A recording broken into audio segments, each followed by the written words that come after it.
Salut à toutes et à tous et bienvenue dans ce nouveau tutoriel Photoshop.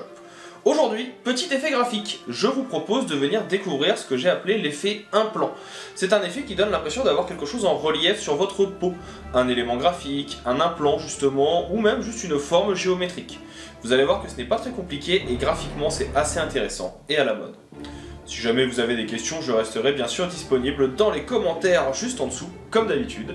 Et puis, si la vidéo vous a plu, vous pouvez liker, la partager, vous abonner, bref, tout ce qu'il faut pour continuer à développer cette chaîne. J'espère en tout cas que la vidéo vous plaira, je vous en souhaite un bon visionnage, et je vous dis à tout de suite. Passons maintenant à notre petit exercice qui va permettre de réaliser un effet d'implant. Je vais commencer ici par venir réaliser une forme. Quand vous allez dans vos formes, ici vous avez l'outil forme personnalisée qui vous permet d'avoir accès à un certain nombre de choses. Des animaux, des fleurs, des bateaux ou encore des formes héritées. Ici, moi dans les formes héritées, je vais aller regarder ce qui est proposé et on va récupérer par exemple, je ne sais pas, une trace de pâte. On va venir créer ici notre trace qui apparaît. Donc là, vous pouvez venir faire un petit contrôle-clic dessus qui permet de prendre la sélection. Vous voyez que l'élément est visible. Je vais également venir ici, donc, faire un CTRL-J pour dupliquer mon arrière-plan. Et je vais venir le remettre au-dessus.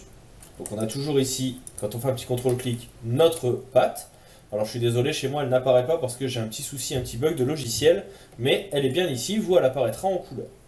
Et on va avoir au-dessus, donc, la possibilité de venir mettre notre personnage et plus particulièrement de venir écrêter cette photo uniquement sur l'empreinte. Par exemple ici, je vais pouvoir venir appuyer sur Alt et écrêter le tout.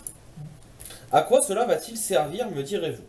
Eh bien, je vais pouvoir faire un clic droit et option de fusion. Ça m'ouvre automatiquement le panneau de style de calque que vous voyez ici, qui va permettre de créer des effets graphiques et surtout des options de luminosité ou d'ombre. Plus particulièrement, pour notre cas, ici, une ombre externe. Donc on va pouvoir venir ici et on va mettre ce qu'on appelle une ombre portée. Cette ombre portée, vous allez pouvoir normalement la déplacer. Alors là, comme on a encore le petit bug, on va venir le faire autrement. Je vais créer ici un nouveau calque, on va venir désécréter et écréter uniquement sur celui-ci. Et dans la forme, je vais venir mettre du noir. Donc pour ça, je viens peindre directement avec mon pinceau. Et de cette façon, en supprimant, vous voyez que j'ai bien donc l'empreinte qui est visible. On va venir maintenant reprendre ici notre petite sélection avant de mettre l'option de fusion. Je vais mettre un petit masque de fusion pour avoir quelque chose qui ne soit pas trop visible. Et ici, on peut avoir un petit détourage. Vous faites l'un ou l'autre comme vous voulez. Si je fais ici donc maintenant, comme je le disais tout à l'heure, mon option de fusion et que je viens ajouter mon ombre portée, on a bien notre effet d'ombre qui se met en place, qui va permettre de créer du relief. Pour ce faire, je vais venir prendre ici mon pinceau, et je vais venir prendre une couleur de peau qui va se rapprocher un petit peu plus de la teinte de peau de notre personne. Je clique sur OK, et je fais un CTRL D. Vous voyez que ça permet ici d'avoir un effet un peu assombri, mais on a un effet qui est un peu trop net. Comment on va corriger cela? Encore une fois, j'appuie sur CTRL ici, pour venir reprendre la sélection. Je vais venir faire sélection, modifier et contracter. On va contracter de 5. Ça va permettre de resserrer ici notre photo, ou plutôt notre sélection. Je vais venir faire ensuite un contour progressif qu'on va mettre aussi de 5. Et on va venir mettre un masque de fusion à notre forme. Et vous voyez que automatiquement ça permet de flouter le tout, pour donner ici cet effet de relief que l'on n'avait pas juste avant, qui va aller un petit peu plus avec l'effet d'implant. Une fois que cette partie est là, si vous voulez modifier votre ombre portée, vous pouvez à tout moment revenir, la déplacer où vous le souhaitez pour avoir l'effet graphique. Vous pouvez venir modifier l'opacité pour avoir quelque chose qui soit plus ou moins épais et visible. Vous pouvez jouer sur grossir pour avoir quelque chose de plus ou moins net. Ou encore sur le bruit pour ajouter un effet ici de netteté. À vous de définir ce que vous souhaitez.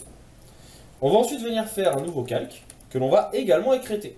J'appuie sur la touche Alt et je viens écrêter sur le calque d'en dessous.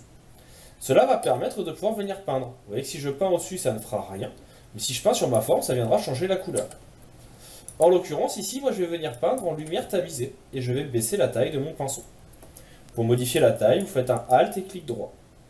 Et vous allez pouvoir venir ajouter ainsi un petit peu de lumière sur vos différentes parties, à l'opposé bien sûr de là où il y a actuellement des zones d'ombre. Et donc ça permet de pouvoir créer du relief.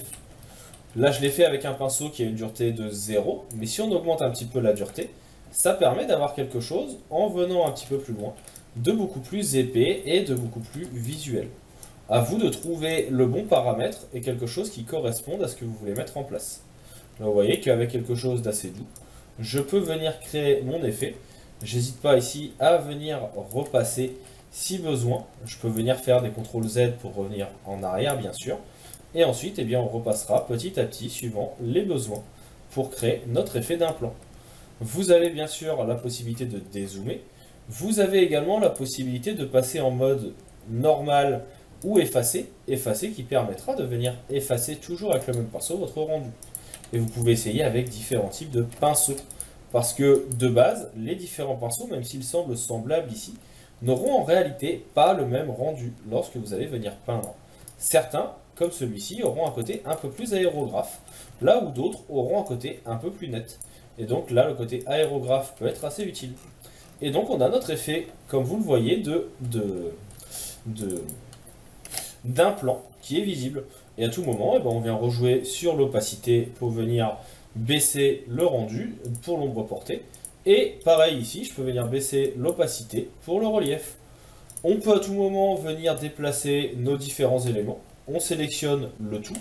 Alors sauf ici justement notre forme de base. Et donc là, je peux venir décaler mon implant. Vous voyez qu'il s'adapte. Je peux venir le mettre où je le souhaite et ça fonctionne. Je peux changer sa taille, je peux changer son paramétrage et on a quelque chose qui est fonctionnel. Voilà pour ce petit effet d'implant que je trouve assez sympa. À vous maintenant de le tester, à mettre en place les différents effets, les différentes choses. Vous pouvez bien sûr finaliser le tout avec un petit calque de niveau pour venir modifier les contrastes, la luminosité et ainsi faire ressortir les éléments comme vous avez envie. C'est très rapide et ça fonctionne plutôt bien. J'espère que cette vidéo vous aura plu. Si jamais vous avez des questions, je reste bien sûr disponible dans la section commentaires. Si vous avez des besoins en tutoriel, des besoins d'aide sur certains outils du logiciel, n'hésitez pas à m'en faire part. Et moi je vous dis à bientôt pour d'autres astuces.